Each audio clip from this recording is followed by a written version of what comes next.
Danielle, I have a feeling sales are low. Well, friend, feelings are not facts. When you are analyzing your overall business or the nitty-gritty of your business, you need to make sure you're making data-driven decisions and making sure you're looking at actual sales numbers versus feeling like things are slow.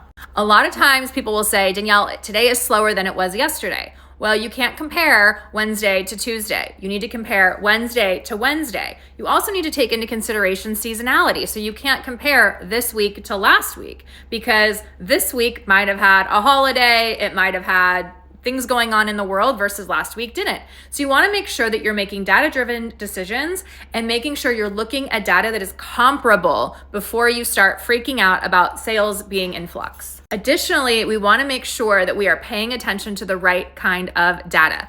We, as a service provider that runs ads, implement third-party tracking to make sure we're making the best decision about how to manage your ads as possible versus just relying on what Facebook or Google tries to tell us because they are liars.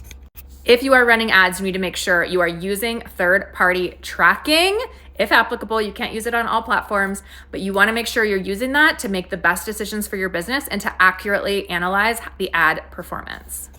Questions about third-party tracking, pop them in the comments. We're happy to talk about it. We are obsessed with third-party tracking for ads. You cannot run ads, in my opinion, without it.